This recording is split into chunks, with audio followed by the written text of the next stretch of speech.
So many events are not doing this. So many events are all about logistics and timelines. We have so many other business priorities that the event sort of gets moved to the back burner until it becomes an urgent priority. My aha moment was, no one is doing this in event production. Like on the audiovisual and tech, no one is creating these physiologically shifting mental health and wellness, enriching experiences. And I'm like, Utopia could lead the charge in designing these kinds of experiences and conferences. And that was the aha for me. That was when our business doubled.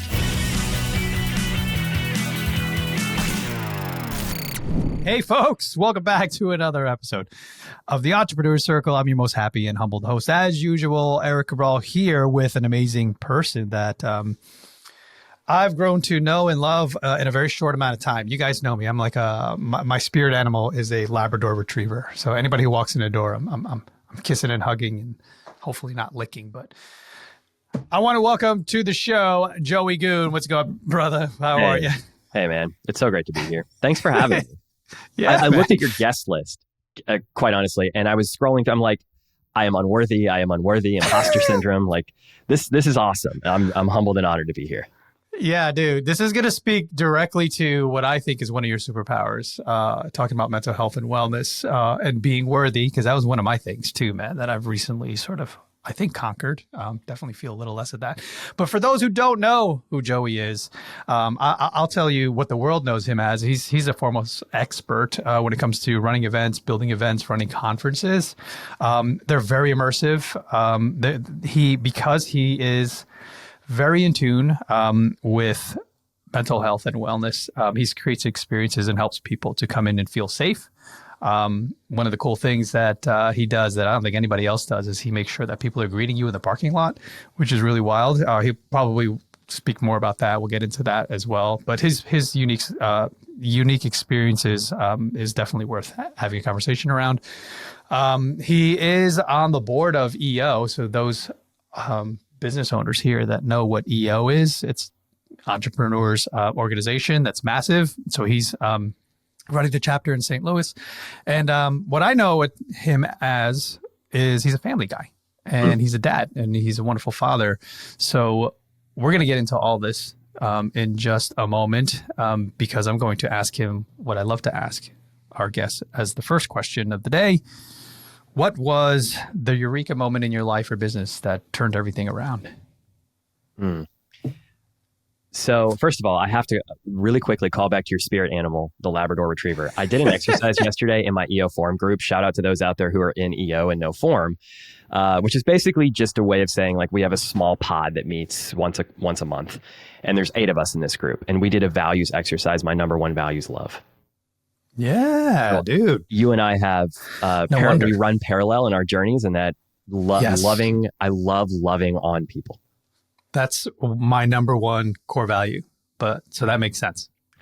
And so the Eureka moment for me was a moment where I actually found a way to profoundly set a stronger foundation of love for myself and for my business. And it was when you and I talked about this before we hit record. It was one of the things you and I initially connected on. This was about a year into my journey with Utopia Experience. So my mom started Utopia in 2002. In 2013, she unfortunately passed away. And I was climbing the corporate ladder, if you will, of sorts, kind of working 50% in both businesses and 100% in neither, as most entrepreneurs do. You kind of dip your toe in the water and then you're like, when should I go all in? And I was trying to figure that out and going through this transformational shift, just trying to figure out how to be a strong, profitable, successful, humble entrepreneur. And a year into my journey with Utopia, a friend handed me Hal Elrod's book, The Miracle Morning. And I immediately fell in love with his message. And I was like, give me more Hal content. So I listened to his podcast, and on his podcast, he was like, by the way, shout out to Hal with The Miracle Morning, changed my life. Like doing the savers every morning, it completely changed my life. And so Hal was like, hey, I'm doing this personal development retreat with a couple of friends. You should come. And because I was so supercharged by Hal's content, I'm like, yes, I want to be there with and from other entrepreneurs that I want to surround myself with. And so I got there, and there was yoga in the AM. There was purposeful like connection activities and healthy food and green juices. And we're surrounded by nature at this venue in the middle of a state park. And there were amazing entrepreneurs like Jeff Hoffman, who's the co-founder of Priceline, who now literally sits on the board of every company on the planet. I mean, like, well, not really, but he's like the most philanthropic, heart-centered human being I've ever met. And then Nick Santanastasso, who was born without arms and legs, and he came up on stage and said, "I have no arms and legs. Why are you making excuses?" Like, oh my gosh. So at this conference, they nailed content, they nailed connection, and then they absolutely nailed community. And here's how they did it. And this was the moment for me that up-leveled everything. During the retreat, John Berghoff, who's the most compelling keynote speaker that I've ever seen, introduced us to the retreat's charity, which was John Vroman's foundation, The Front Row. And so the team, John Berghoff and John Vroman, came up and they played this video of a little girl who was fighting for her life. And her wish in the video was simple. She wanted to go to this concert. And on the video, she was like radiating positivity and love and hope. And her optimism was infectious. And her family gratitude and resilience were super humbling. And the video ended and these words popped up on screen and they were, "We can learn how to live life from those who are fighting for it." Wow. And it hit me like a wave. And so all of a sudden you feel this collective heartbeat of everyone who is a stranger move into community. And what they did in that moment, the next thing was the thing that completely shifted and transformed my journey of what's possible at events and creating community. They asked us to write a letter as a group of 150 to this little girl and her family. And in those letters, we wrote down words of encouragement, of hope, of love. My face was leaking. And I looked to my left, I looked to my right, and 150 other people are all crying. And then after that, they broke us up in pods, 4 different pods. One group worked on marketing, one group worked on events, one group worked on the foundation of the organization, and one group, finances, I'm sorry. And one group worked on strategic vision. And we collectively, as a community of 100 to 150 strangers, charted the path forward for this foundation because we were so supercharged by purpose of the exercise that we just went through, coming in as strangers and then becoming a community within the first couple hours of the event. Wow. Dude. Whew. Yeah, that's intense, man. And what a powerful quote. We can learn how to live life from those who are fighting for it. Yeah, I've never heard that before. But so impactful, for sure. So you were running the company, the events business, Utopia, and you went to this event and you experienced something and got a bunch of sort of inspiring moments, aha moments, and then also ideas, basically concepts to shift the business or modify the business. What happened from there?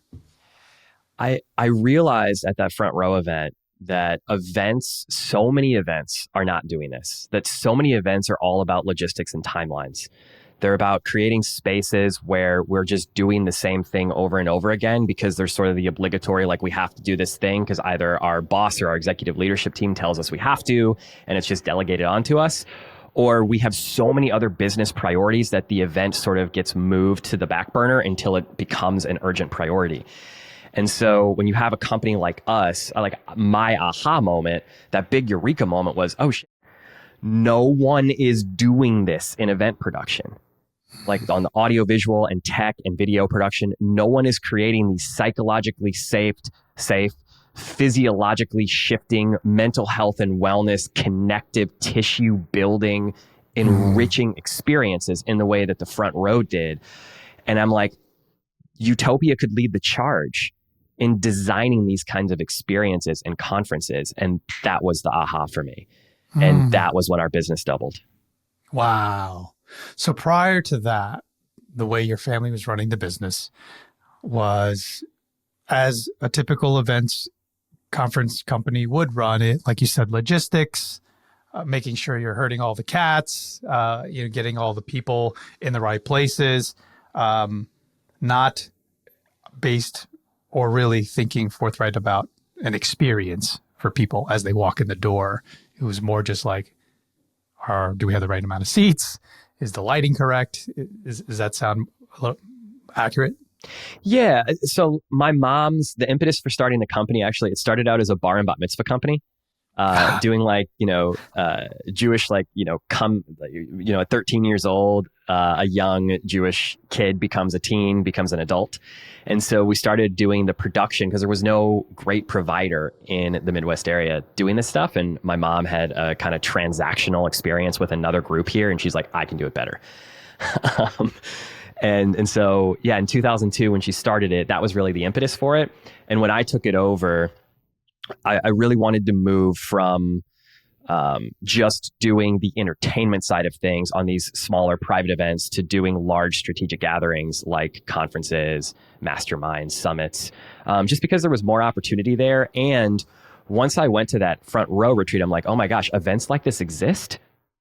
Like, this was in 2016. I'm like, these types of experiences where I can go and up-level myself as a human being and also be in the room helping to co-produce the experience, like, that's an opportunity for me. That's amazing. And so it was one of those things where once you know, like, you can't unsee that opportunity or that thing once you're able to label it and define it. And so I just started pursuing that with my entire heart, with every intention that I possibly had within my being to go after those types of experiences. So we shifted, we pivoted, to use a cliche word, from an entertainment provider to a conference audiovisual production provider. You merged two things, because I think that typically when people hire an events company, it's everything that we were saying. It's mainly logistics and making sure, like, I don't have to worry about the tech. I don't have to worry about all this stuff. And then sometimes they'll hire somebody like a John Berghoff and his appreciative inquiry. If anybody doesn't know John, you said it perfectly. He's like the best and most well-known keynote speaker that isn't a keynote speaker. But if you're in our space, you've heard of John and his appreciative inquiry and the way that he manages community and collaboration, and creating that safe space for all of us to be ridiculously vulnerable in the room. It's an art form for sure, but that's a separate entity that's usually hired outside of the logistical sort of events. So it sounds to me like you figured out a really cool thing to fill the marketplace with something that provides both of those things. Yeah, and we still bring in facilitators to our event experiences. I mean, I think the keynote is certainly powerful, but I think for such a long time, event conveners and organizers have relied on this like celebrity A-list keynote speaker to draw in a large audience, and people come, and what I would share is people in the past probably came for the content, but now more than ever, people don't, and maybe they don't realize this. What they really need more than ever is like community. We can get content from the comfort of our couch at home, sitting and going on YouTube University or listening to the Entrepreneur Circle podcast to up-level our minds, right? And get new content, new information that enriches our lives. There has to be more of a draw than that, to get you off the couch and to have you step away from your family for, a couple of days or a week to go do this thing. And so, yeah, we wanted to bring the environment where it's not just happening on the stage or in the general session room, it's also sort of transcending that room and that space, and it's happening at all different areas of the event. So you have to find the right client to work with, because if somebody's looking at you and they're taking a meeting and discovery call, and they're starting to hear you talk about these things, do you see it as a red flag and like, hey, maybe we're not the best fit for you?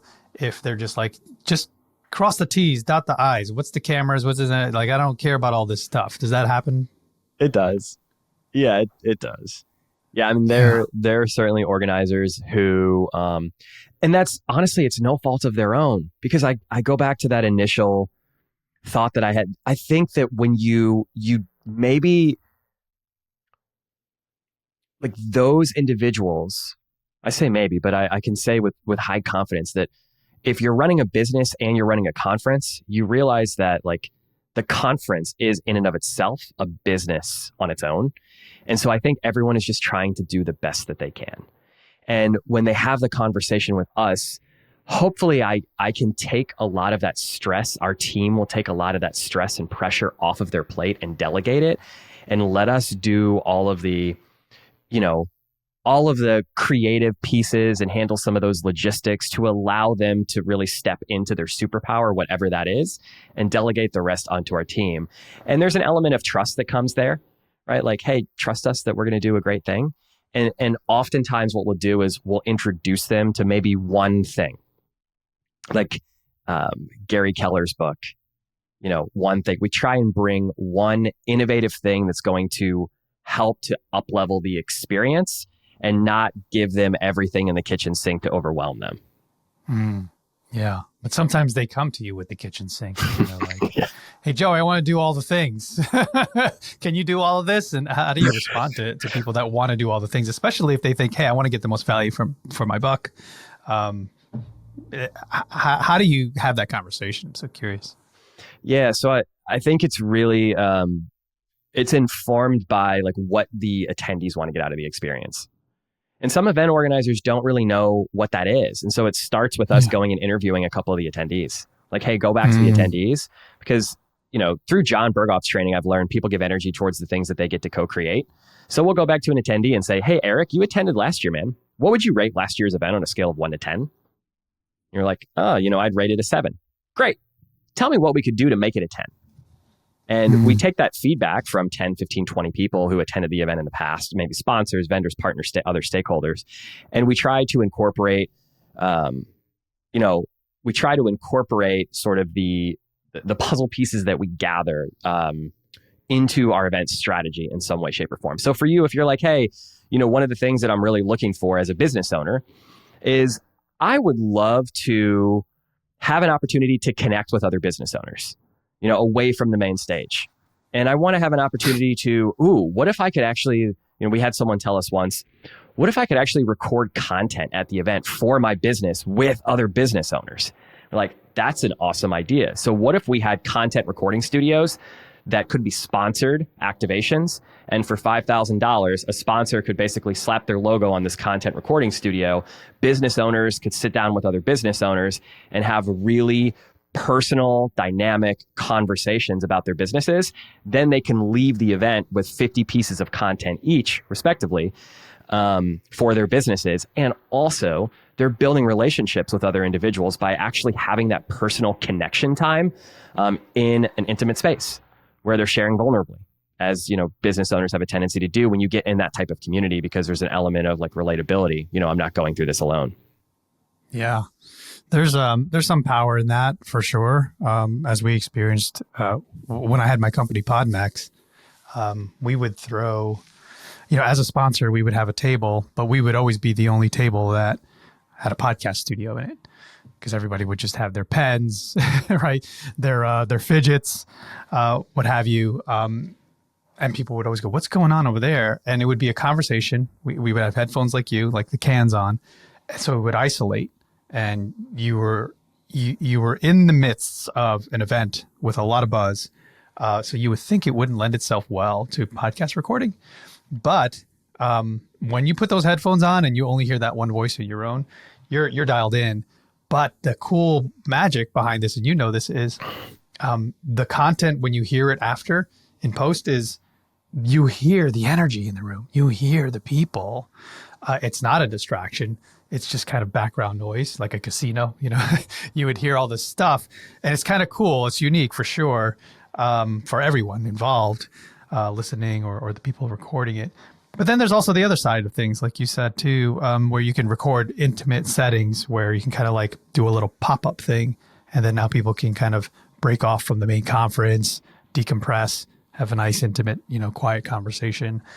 There's so many ways to do it. I'm just trying to speak to anyone out there who does have events and wants to potentially hire you or consider doing these unique strategies. Just really highlighting the effectiveness and the benefit to doing those things.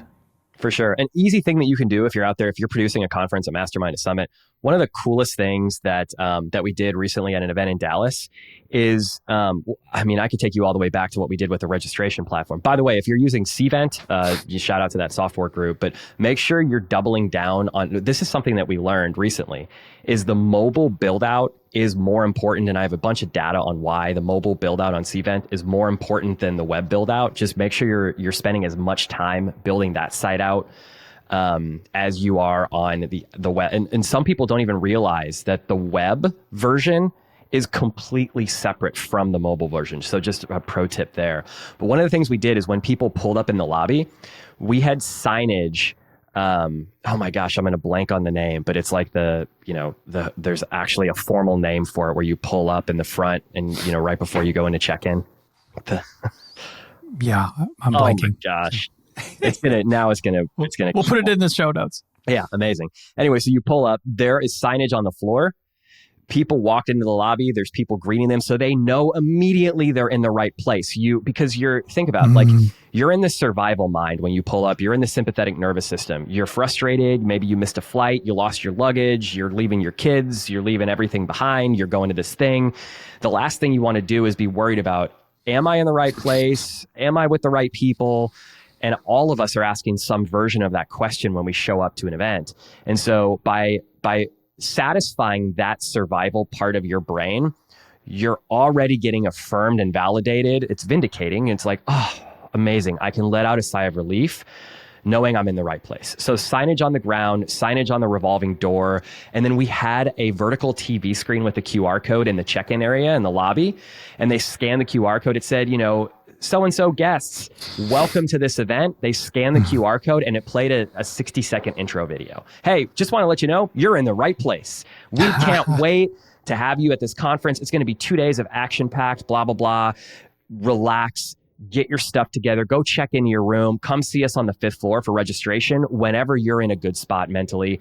Go to the spa, relax, go to the gym, do whatever you need to do, then come see us and we'll see you tonight at 6 p.m. for the cocktail hour. Boom. And so it just that little touch point like that can be a difference maker, for how guests are greeted when they show up to the conference. Yeah, meeting them where they're at for sure. That's going really deep. And you're right. There aren't a lot of people that pay attention or have that sort of sympathetic or perspective of, oh, let me get to where they're at. Even though we've all experienced it, we don't even think about it as we run events. Oh yeah, that's totally correct. So I want to jump back in time potentially to where did this all come from? I know you are a big advocate of mental health and wellness. You practice, a lot of meditation, yoga, Wim Hof, things that are super beneficial to grounding yourself and just being happy and being at peace each and every day and moments. Where did that come from? Where did your desire and curiosity come from? And then how and was it difficult to incorporate this into the business? But yeah, I want to start up where do you think it sort of came from? Yeah, I think that from a very young age, I've always had a curiosity, and it started when I fell in love with lawnmowers. I don't know why, but at 8 years old, I had this fascination. Not trains. I had a fascination with motors. Wow. And I just wanted to be cutting the grass outside. It was something like 8 years old. I felt like I'm not to the point yet where I can get a car. And so this was the biggest motor that I think I could, to reach the handlebars and be able to experience. Are you talking about riding mowers? A push behind, a walk behind mower. Yeah, just like a regular 21-inch Honda push mower. Yeah. I was obsessed. And I remember vividly, my dad came to me one day and said, I'm taking you. My brother loved, and so my brother was obsessed with basketball. I was lawnmowers, he was basketball. Interesting dynamic in the family. And so my dad in 97, 98 was going to take my brother to see Michael Jordan play. It was one of Michael Jordan's last, playoff games. It was the dream team, Scottie Pippen, Michael Jordan, Dennis Rodman. Yeah. And he said, I can take you, but I know you don't love basketball. So when I get home, why don't we rent a lawnmower? We'll cut the grass together. I'm like, Dad, that sounds awesome, man. I'm all in. So we did that. And that weekend with my dad outside cutting the grass together launched my entrepreneurial journey. From there, he bought me a lawnmower and subsidized my first lawnmower. I went door to door with this curiosity and this boldness and courageousness. And I was told no so many times. I was this 8, 9-year-old kid going door to door. And I was right. I was told no. And so like with a kid, the courage that only a kid would have, I just kept going. And so that exercise, that practice, that resilience sparked in me a certain curiosity. That fire of curiosity has always stayed lit inside of me in everything that I do. And it one of my other core values, my first core value is love. My other one is courage. And in that facilitated EO session, the facilitator gave us the actual definition. Her definition of courage is doing everything 100%, bringing 100% of your heart and yourself into everything that you do. And so whether it's, the experience of launching that first company when I was 9 years old, or when I was first introduced to personal development with Hal Elrod and the Miracle Morning and how that changed my life. I've always leaned into everything with a sense of curiosity, realizing that the more I know, the more I realize I don't know. And and so I've gotten super curious about it and wanted to dive deeper because it's just been such a satisfying part of my journey. And that I know that when I'm told no, when I hit walls, when I hit objections, I could lean into those personal development practices and they bring me right back to center, right back to groundedness, right back to harmony inside. There's something powerful you said, and I did have a second part to the question. I'll remind you what I asked earlier please do. In terms of, was it difficult to incorporate this part in your business? But just building off what you just said, something you said is, I heard you say, and I'm paraphrasing, that we are so concerned with survival instincts in many situations and in life, that we never, we're so concerned with what people think and how people behave and how they'll react to us, that we never, our fullest potential never comes to fruition. Totally paraphrased it. And I think it aligns with what you're talking about. You're this 7-8-year-old kid pushing a lawnmower that's bigger than you, but you didn't care what people thought. You didn't care. People said no, and you just kept going to the next door, the next door, the next door. How does that translate to adults though, right? Because we typically see that in children, but then somehow that fear sets in that, what do people think about me? Like, how did that work out in your sort of coming up years, your wonder years? Yeah, I think in a way, we sort of become calloused by life's experiences, and we get into that survival mind of needing to feel appreciated, of needing to feel, it comes back to everything we bring into our events, of needing to feel safe, of needing to feel a sense of belonging and appreciation. And those are fundamental primal human instincts. Like, they're not wrong. They're not bad. And for me, what I've tried to do is realize that the more I step into my authenticity and give up being impressive for being authentic, the more I get out of the survival mind, the sympathetic mind, and into the parasympathetic, the more aligned I am as a human being, and the more I can serve others, because I know I'm serving me first. If I'm serving me first, and I'm stepping into that authentic love and courage and boldness, that energy and that state, then that just becomes like the ripples. It's a kaleidoscope of beautiful, wonderful emotions going on in my head and my heart that I can use to then serve the people around me.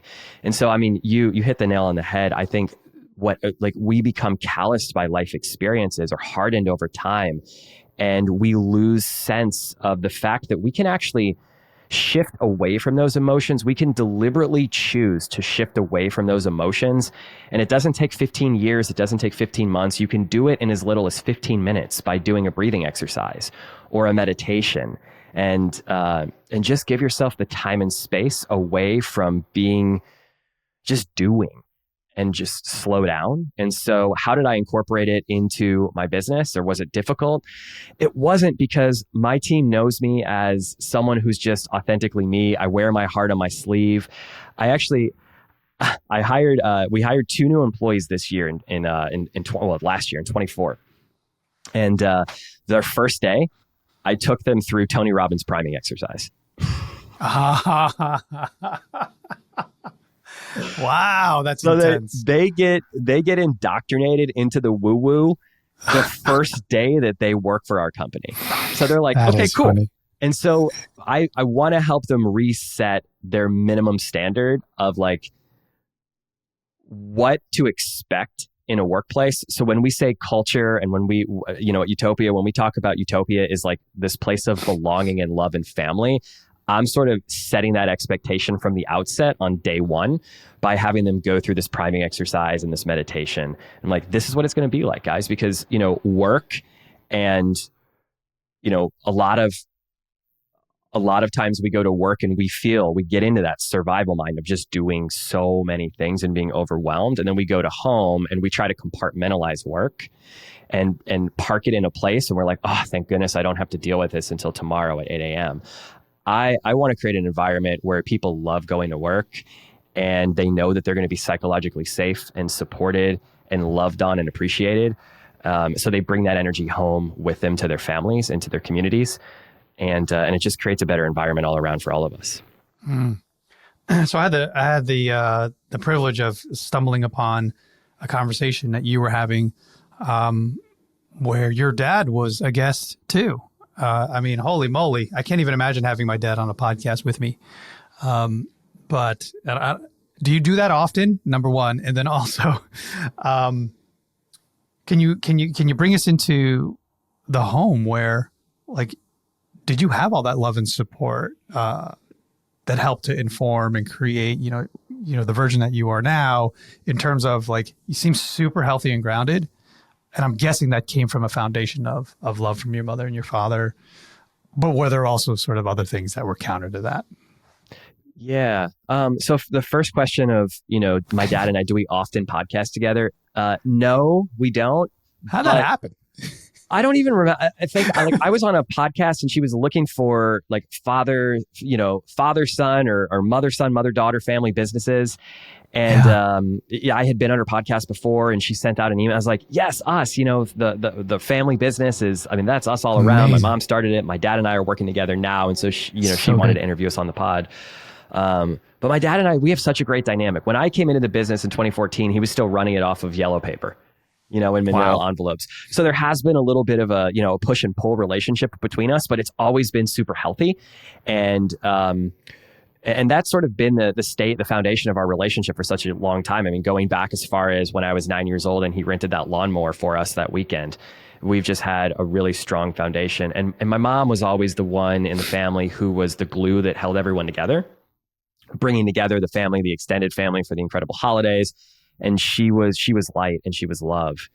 And so I had a pretty normal upbringing in that my parents loved each other. They were married 27 years. My mom passed away. It broke us all. And it was a traumatic experience that we went through together. And we learned from it. We learned from it and we learned a number of lessons from that experience. And I think that the lessons that we learned from losing someone so close to us just really brought us closer together as a family. How old were you at the time? I just graduated from Mizzou. I was 21 Okay. going on 22. So you're a young adult for sure. I've heard you say that you've embraced trauma versus running away from it, as most of us do.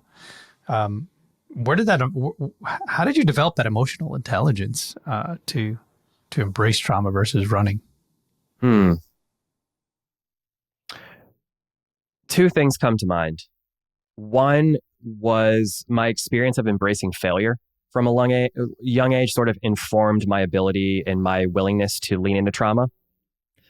The second story was going to a personal development retreat where they encouraged us to write a letter to someone that we lost.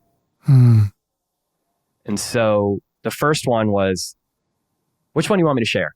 Or should I quickly share both? You choose. Yeah. No, share both for sure. So the first one, I was 10 years old. And I still think about the day that I accidentally cut Mr. Willis's sprinkler head when I had my lawn business. Oh. Wow. And I panicked. And I didn't want to face him. I was afraid of what he might say or do. So I ran home. I left all my equipment at his house. And I turned with the water just gushing. Well, it had like a safety shutoff. where it was gushing and then it stopped because there's like a back pressure thing in the house that shut it off. So I turn to my parents for advice. I'm like, what the hell do I do? I cut his sprinkler head. I'm freaking out. I'm 10 years old. I'm like, he's going to look at me as this irresponsible kid. And it was an accident. And so my parents, they didn't let me off easy. They said, own up to your mistake, face the consequences, and do whatever it takes to make it right. Wow. And so with a heavy heart, I went back to Mr. Willis's house. I knocked on the door and I said, hey, Mr. Willis, I'm so sorry, sir. I accidentally cut your sprinkler head and I will do whatever it takes to fix it. I'll pay for a new one. And he looked me dead in the eyes and said, you're damn right you will. Oh. And so that moment stuck with me. He also chewed out my dad. He stormed down to my house and told my dad and my mom all about it, how I made a huge mistake. Wow. But it taught me that doing the right thing, even when it's hard or uncomfy, whether it's failure or trauma, it always feels better to address it than living with the regret of taking the easy way out and suppressing it. Because going through that hard thing built my character, even when I looked bad in the moment. And then the trauma piece with mom, this was from a buddy of mine, John Israel, who wrote a book called Mr. Thank You. He encouraged me after my mom passed away to write my mom a letter of all the things I never told her. And that was one of the most powerful exercises I've ever done in my life. And from there, I started writing letters to the people closest to me to tell them how much I care about them, because I was not afraid, but I realized the surrealness, the reality that life is short and our moments are fleeting. And if we don't tell people how much we love them, that moment might escape us. So I wrote a letter to my dad, and I write letters to my wife, and I have a journal behind me on my bookshelf where I write letters to my little girl every week, telling her how much I love her, so that when I'm gone and, hopefully 100 years from now, she can read those letters and just know how much she was loved. Because I never got the chance to say those words to my mom, and I'll never miss that opportunity to say them to someone again. And so embracing the trauma through writing that letter was the most therapeutic exercise that I could have done. It's powerful, man. Thanks for sharing. I've heard exercises as well. And I dropped the ball on this one. I started our firstborn a Gmail. I gave her a Gmail because I knew when she grew up, it's going to be hard to get Veronica.Cabral. And then I used to write her emails while I was working. I have not logged in since. It probably worked for a few months, and then I stopped doing it. But the intention was there, like you're doing, which is, powerful, and kudos to you. Keep it going for sure. But if you think about back then, that's brilliant. Thank you.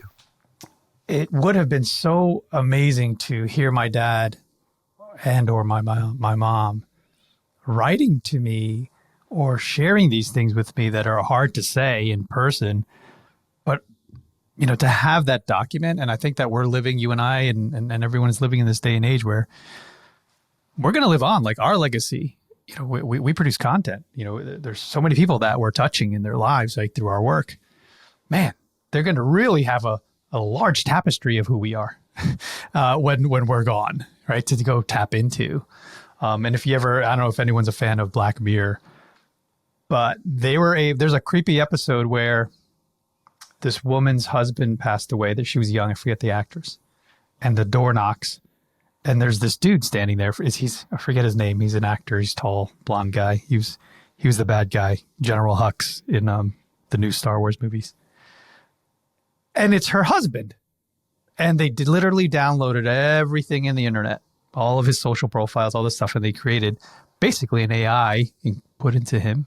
It was weird, dude. It was so wild that I was like, man, this is crazy. Where I know Tony Robbins, I know you're a big fan. He's creating an AI version of himself so that when he's gone, you and I could talk to him. That's unreal. And it will respond the way Tony Robbins would respond because it has all the data, all the information, everything.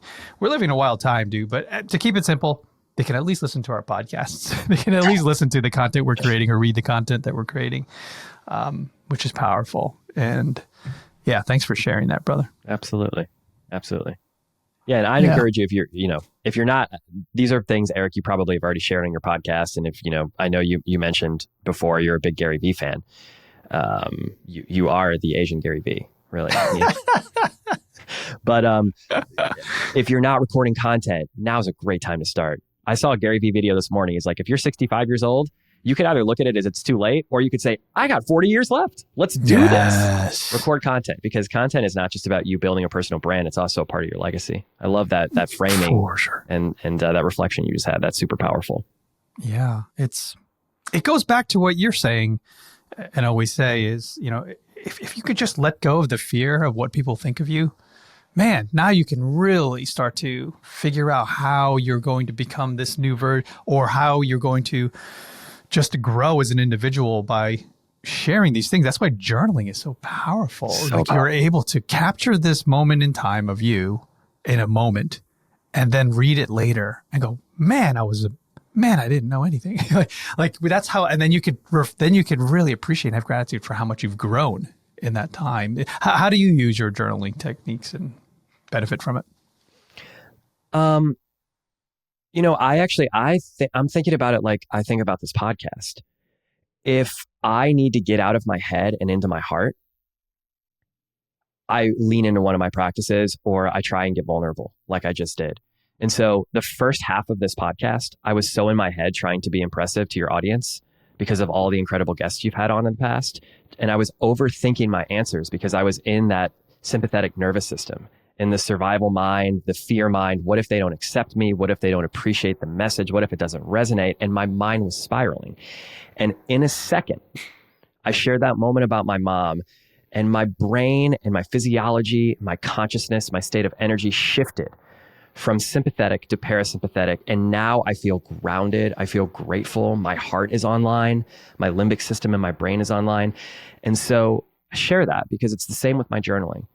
When I go to my journal, I go there when I'm like, I just need a moment to get out of my head.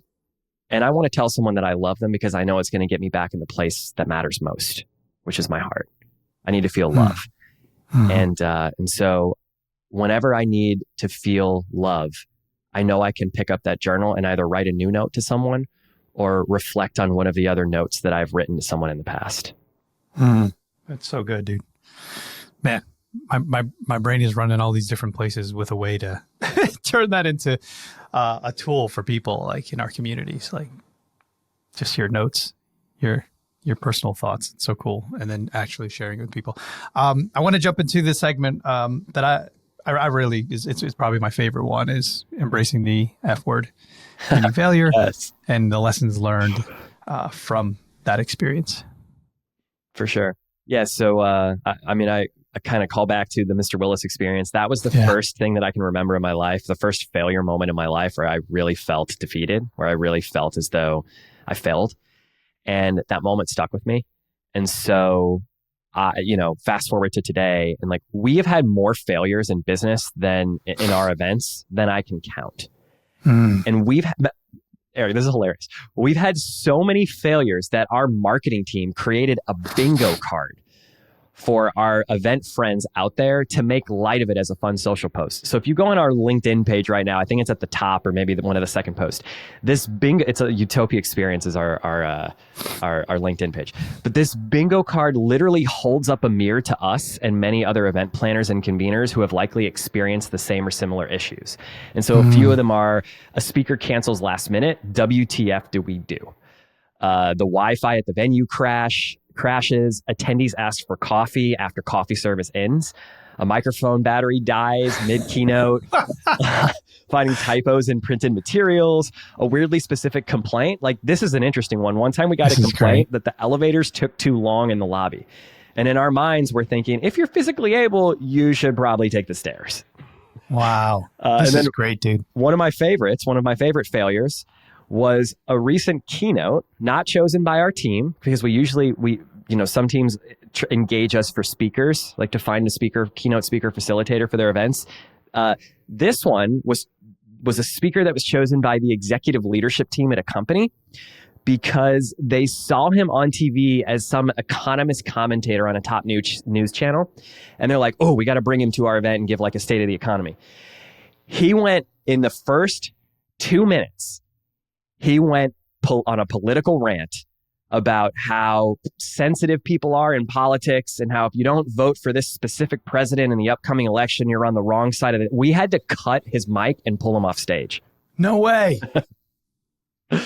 And so these are just some of the small failures we've had at recent events. We get back. First, at the end of the event, we always debrief on opportunities for improvement. At our events, we don't call them failures. We call them opportunities for improvement. That's not to say that we can't call them failures. It just makes our clients feel bad to say, hey, you failed. Here are all the ways you've... So we're like, hey, what are the opportunities for improvement? What did you love? What would you love to see? And we do like a boardroom debrief with our clients. We take notes on that. We go back as a team. We celebrate the wins. We celebrate the victories. We celebrate the failures. We figure out how we can improve so that these things don't happen moving forward. So good. I called up the bingo card. I saw the screen share. Yeah, the bingo so card. Good. Go, see if you have. We had someone. She's a CMP, certified meeting planner. She commented on the post and said, "I have a full blackout. Like my entire board is just oh no, blacked out." That's the worst case scenario, dude. Every single one. Wow. But that's great, man. I love that. You literally are embracing failure. And the thing is, in our world, in self-improvement and business ownership and all the things, we're like, bring it on. Like, this is how I'm going to learn. Like, I don't want... Gone are the days where we had to pound our chest and say how amazing we are and we're bulletproof. Now it's like, no, I'm way smarter and more beneficial to you because I'm not going to make those mistakes. A life without failure is a boring life. Super boring. It's yeah. But so good, dude. There's no lessons to be learned without failure, for sure. Thank you for sharing all that, dude. Absolutely. Dude, we could talk for hours and hours. We spent a good amount of time really understanding the unique selling proposition that you have for Utopia Experience. What are the best ways that people can reach you if they have more questions? There are a lot of metaphorical goons in the world. There are not a lot of literal ones. So if you go on LinkedIn and you type in Joey Goone, you'll probably find me. Go follow our company. Our two biggest platforms where we produce the most event-related value add content are LinkedIn and YouTube. Check out our company page on LinkedIn, Utopia Experience, or utopiaexperience.com. I love it, dude. Thank you so much for your time with us, man. Appreciate you very much. Looking forward to jumping into a Utopia event. It's a run event. Looking forward to that. And thanks again, brother. Thank you so much for having me. Appreciate it. If you were inspired or you learned something new today, please give us a like or a thumbs up and subscribe to this channel. If you want to learn more about how to build your YouTube channel, your personal brand or podcast, hit us up at info@onairbrands.com. That's info@onairbrands.com so that we can find ways that we can help you. I'm Erik Cabral, and I hope that I added value in your life today.